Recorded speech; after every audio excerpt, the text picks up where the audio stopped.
जापानी भाषा के डिक्शनरी में भारत को ही स्वर्ग लिखा हुआ है और हम भारत के लोग आसमान में स्वर्ग खोज रहे हैं। तिहांजू स्वर्ग को बोला जाता है, वो भारत को, बौद्ध भारत को। अब सोचिए कि आपका देश कैसा रहा होगा कि चीन, जापान और कोरिया की डिक्शनरी आज भी यह बताती है कि भारत ही स्वर्ग है। फाहियान ने लिखा है कि अभूतपूर्व देश है। पटना आया तो देखा कि सम्राट अशोक का जो राज प्रसाद था वो जस का तस है, 500 साल बाद भी उसकी एक ईंट नहीं खिसकी थी। कैसा बनाया होगा वो। तो ताओचिंग ने कहा कि सुनो फाहियान, मैं अपने देश नहीं लौटूंगा।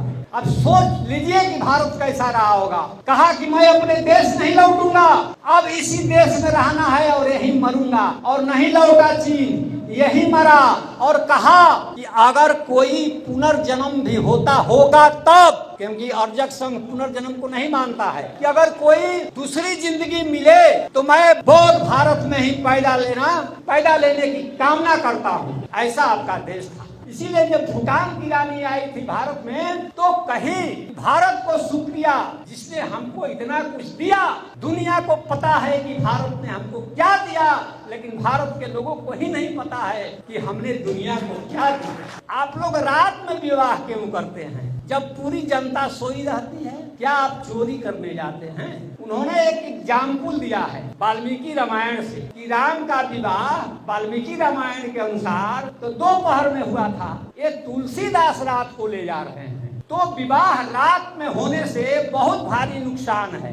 एक तो लाइट की व्यवस्था कीजिए, बिजली, बत्ती, दुनिया भर के तमाम खर्च आते हैं। तो उनका कहना है कि विवाह दिन में हो, क्योंकि हम लोग चोरी तो करते नहीं है, रात में ना हो। ये रात में विवाह होने का उन्होंने कारण बताया है। जिस समय विदेशी आक्रमण हुआ हमारे देश पर तो लोग रात में शादी करने लगे चुपके चुपके। जब फौज सोई रहती थी, जब पुलिस सोई रहती थी तो रात में शादी करते थे। तो अब तो अपनी आजादी आ गई, देश आजाद हो गया। अब किस बात की डर है कि आप रात में शादी कर रहे हैं? उस जमाने में तो लोग रात में इसलिए करते थे कि कोई लड़की को लेकर भाग न जाए कि तुम शादी करोगे तो मैं करूंगा। कि पहले बारात में दुल्हा दुल्हन के घर परिवार के ही लोग जाते थे, बाराती कब से जाने लगे? जब विदेशियों का हमला हुआ तो दुल्हा दुल्हन भी अपना फौज लेकर चलने लगे। मान लो कि कहीं लड़ाई हो गई रास्ते में तो बाराती दूसरा रहेगा तो भाई कुछ तो ईंटा पत्थर फेंकेगा।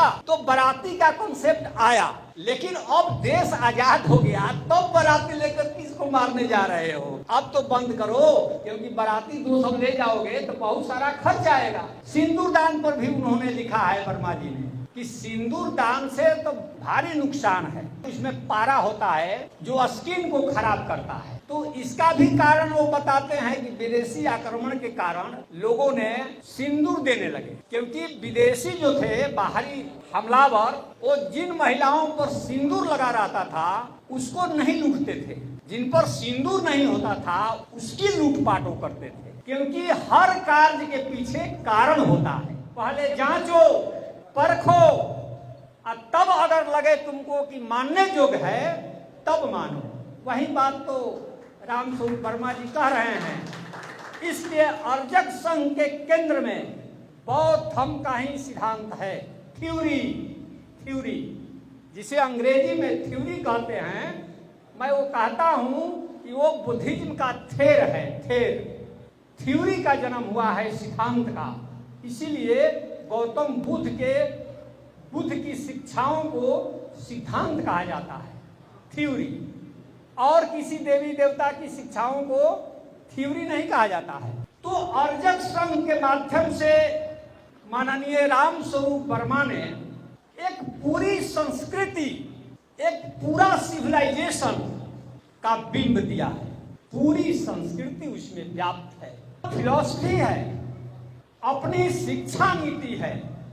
और हर बिंदु पर आप देखिएगा क्या संस्कार हो, कैसे विवाह की रीति हो, एक एक बिंदु पर कैसा हमारा त्योहार हो, इस सब तमाम सांस्कृतिक बिंदुओं पर रामस्वरूप वर्मा ने बहुत गहरे में विचार किया है। और वो ये नहीं कहे कि इसको छोड़ो, अगर जिसको छुड़ाते हैं तो उसका विकल्प देते हैं कि ये आपको करना है। हम लोग जानते हैं कि हिंदू धर्म में 16 संस्कार है और ये संस्कार जन्म लेने से पहले शुरू होता है और मृत्यु के बाद तक चलता है। तो राम स्वरूप वर्मा ने लिखा कि 16 संस्कार अर्चक प्रेमियों का नहीं होगा, सिर्फ 2 संस्कार होगा। उसका विकल्प देते हैं, एक विवाह का और दूसरा निर्वाण का। तीसरा कोई संस्कार नहीं होगा, कारण कि ये सारे संस्कार शोषण के औजार हैं। तो उन्होंने यह दे दी। विवाह के बारे में भी बहुत उनका क्लियर कंसेप्ट था। उन्होंने बहुत सारी चीजों को इतिहास के माध्यम से खारिज किया। वो मानते थे कि विवाह में विवाह हो तो विवाह करना तो कोई चोरी की बात नहीं है, ये तो खुशी की बात है। तो वो कहते थे कि आप लोग रात में विवाह क्यों करते हैं जब पूरी जनता सोई रहती है? क्या आप चोरी करने जाते हैं? उन्होंने एक एग्जाम्पल दिया है वाल्मीकि रामायण से और कहा है कि राम का विवाह वाल्मीकि रामायण के अनुसार तो दोपहर में हुआ था, ये तुलसीदास रात को ले जा रहे हैं। तो विवाह रात में होने से बहुत भारी नुकसान है।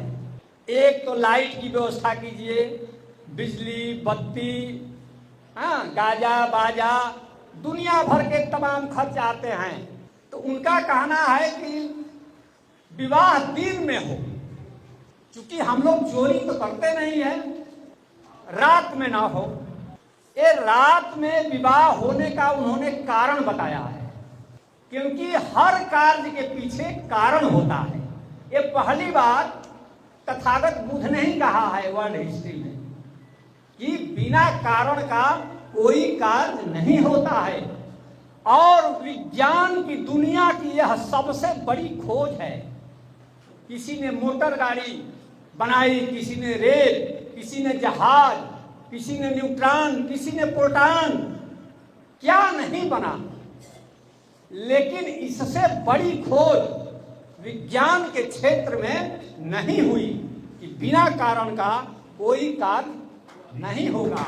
और यह पहली बार तथागत बुद्ध ने ही बताया था। पूरा यूरोप, वर्मा जी के समय में 34 देश थे, उन्होंने अपने लिटरेचर में लिखा है पूरे यूरोप में यूरोप के लोग, जिसमें इंग्लैंड है, फ्रांस है, जर्मनी है, तमाम लोग नहीं जानते थे कि बिना कारण का कार्य नहीं होता है। 16वीं सदी में इधर तक नहीं जानते थे। बेकन पहला आदमी है यूरोप का जो यूरोप में बताया कि बिना कारण का कार्य नहीं होता है। यहाँ गौतम बुद्ध बता दिए 2500 साल पहले 400-500 साल पहले यूरोप जाना कि बिना कारण का कार्य नहीं होता है।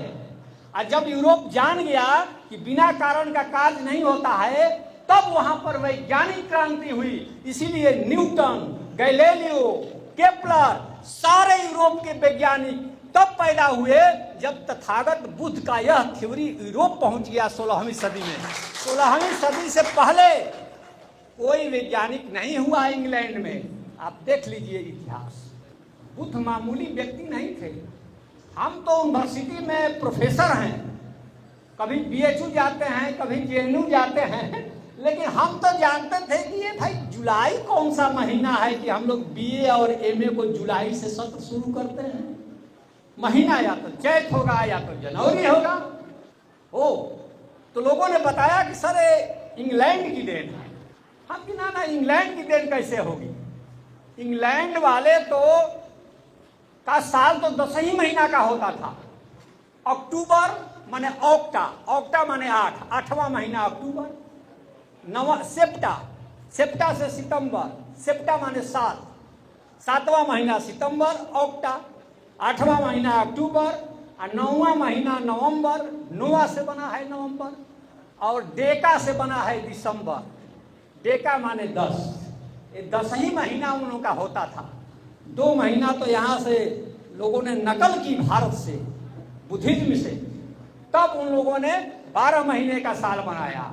उन लोगों के बूते की कहाँ बात थी कि जुलाई से शुरू करें? तो क्यों होता है?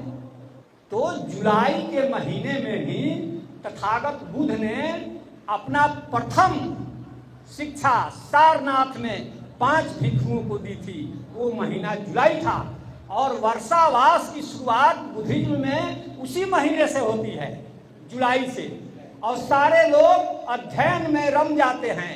यही कारण है कि न केवल भारत में बल्कि पूरे यूरोप में जुलाई से बीए और एमए का सत्र प्रारंभ होता है।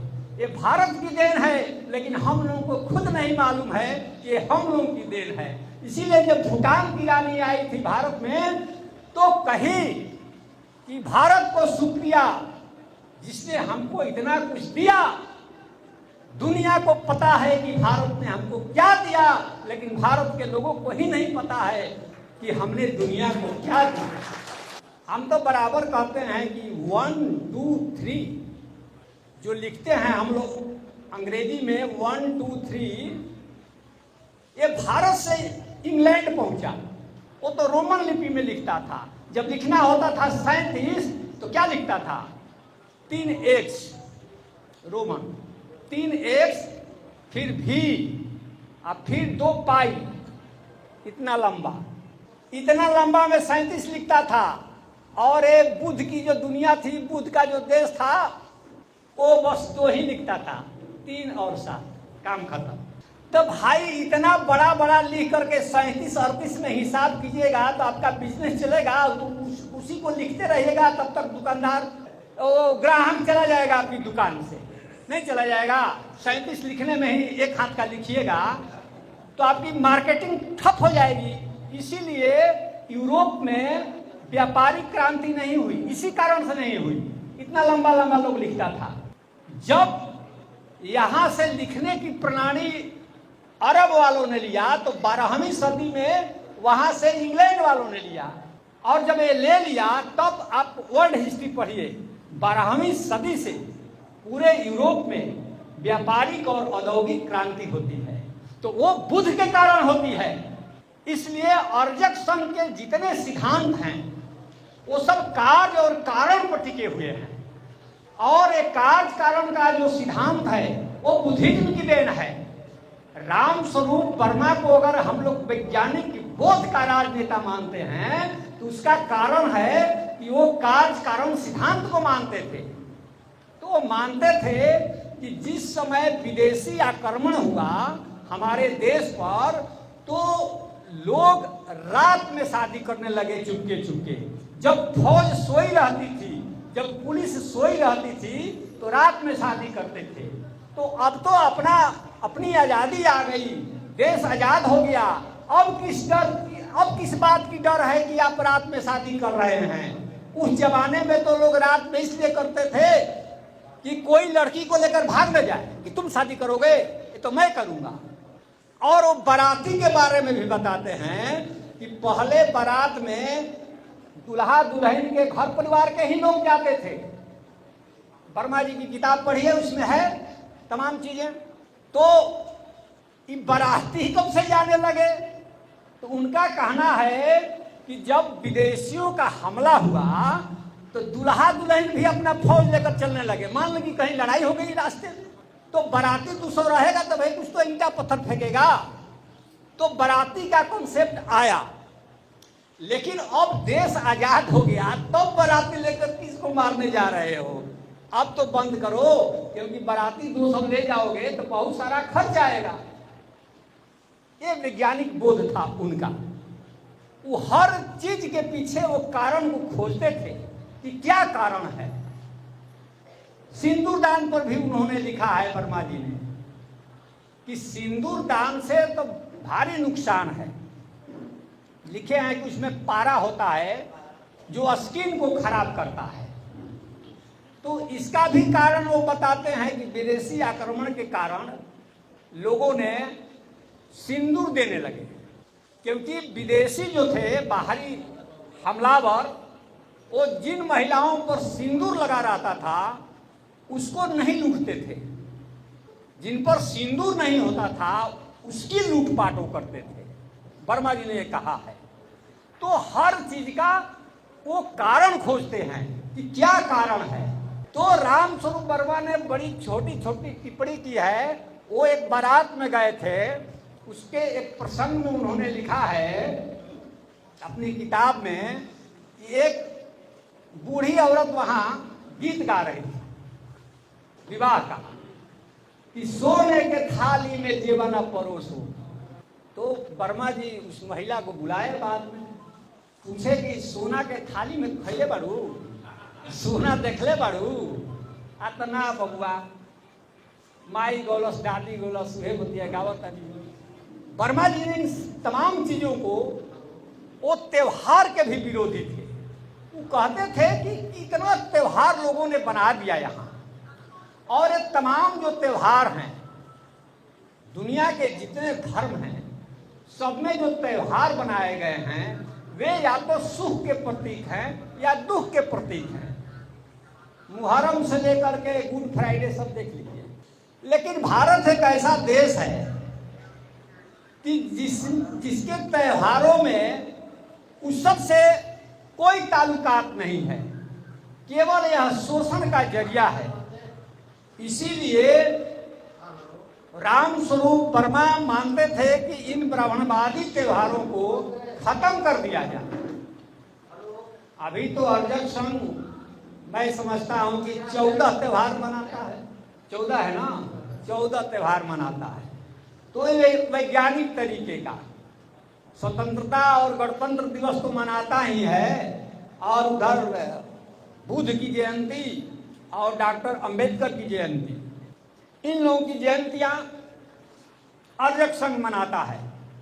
तो अर्जक संघ के रूप में रामस्वरूप वर्मा ने पूरी संस्कृति को पलटने का प्रयास किया है और कर दिया है। लगभग उनका सारा एजेंडा लगभग फिक्स है। अगर इस रास्ते पर 55 साल हो गए ना अर्जक संघ को स्थापित हुए, और इनके साथी भी बड़े धुरंधर थे, जिसमें एक बिहार के ही मशहूर नेता थे ये जगदेव प्रसाद, जिन पर मैंने एक बहुत मोटी सी किताब लिखी है, जगदेव प्रसाद वाङ्मय। जगदेव प्रसाद पूरे जीवन में शायद 2 बार विधायक हुए, 2 बार विधायक हुए और 3 बार मंत्री हुए, और रामस्वरूप वर्मा जी 6 बार विधायक हुए और 1 बार मंत्री हुए। अगर रामस्वरूप वर्मा जी विधायक नहीं भी होते, मंत्री नहीं भी होते, तो भी इनके पर्सनालिटी पर कोई फर्क नहीं पड़ने वाला है। अगर रामस्वरूप वर्मा का इतिहास लिखा जाएगा तो विधायकी और मंत्री की हैसियत से नहीं लिखा जाएगा।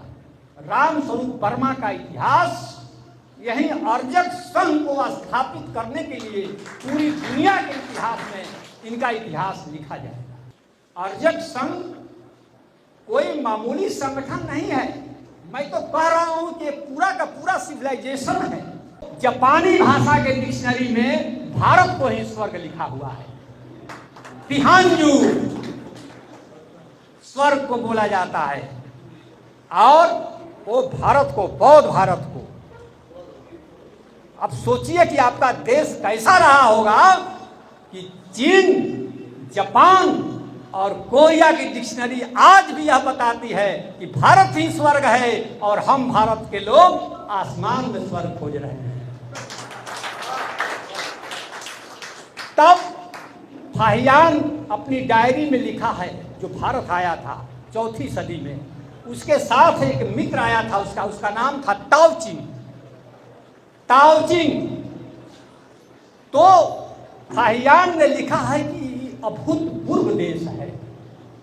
पटना आया तो देखा कि सम्राट अशोक का जो राजप्रसाद था वो जस का तस है। 500 साल बाद भी उसकी एक ईंट नहीं खिसकी थी। कैसा बनाया होगा वो, कौन सा गारा और चूना लगा होगा कि 500 साल बाद भी वो इमारत जस की तस थी। और उंगली दबाते हुए दांतों में लिखा है अपनी डायरी में, यह आदमी के बूते की बात नहीं है ऐसा बनाना। सीधे लिखा है, मानो भूत बनाया है, यहां तक उसने लिख दिया। तो ताओचिंग ने कहा कि सुनो फाहियान, मैं अपने देश नहीं लौटूंगा। अब सोच लीजिए कि भारत कैसा रहा होगा। कहा कि मैं अपने देश नहीं लौटूंगा, अब इसी देश में रहना है और यहीं मरूंगा। और नहीं लौटा चीन, यहीं मरा। और कहा कि अगर कोई पुनर्जन्म भी होता होगा तब, क्योंकि अर्जक संघ पुनर्जन्म को नहीं मानता है, तो लिखा है कि अगर कोई दूसरी जिंदगी मिले तो मैं बौद्ध भारत में ही पैदा लेने की कामना करता हूं। ऐसा आपका देश था। वर्मा जी की तो बातें मैं इस 21वीं सदी में भी कहने की हिम्मत नहीं रखता हूं, जो उन्होंने इतने साल पहले कह दी है। वर्मा जी ने कहा है कि शास्त्र का मतलब क्या है? शास्त्र का मतलब है जिससे शासन किया जाए, वो शास्त्र है। तो अभी शासन किससे किया जा रहा है? संविधान से। तो संविधान ही सबसे बड़ा शास्त्र है। और संविधान के खिलाफ जो शास्त्र बोलते हैं वे सभी दंडनीय हैं। माने जितने शास्त्र हैं, मनुस्मृति, याज्ञवल्क्य स्मृति, उसमें अब जितनी बातें लिखी गई हैं वे शास्त्र नहीं हैं, वे दंडनीय हैं। क्योंकि भारत का संविधान ही शास्त्र है। शास्त्र का मतलब ही होता है कि जिसे शासन किया जाए।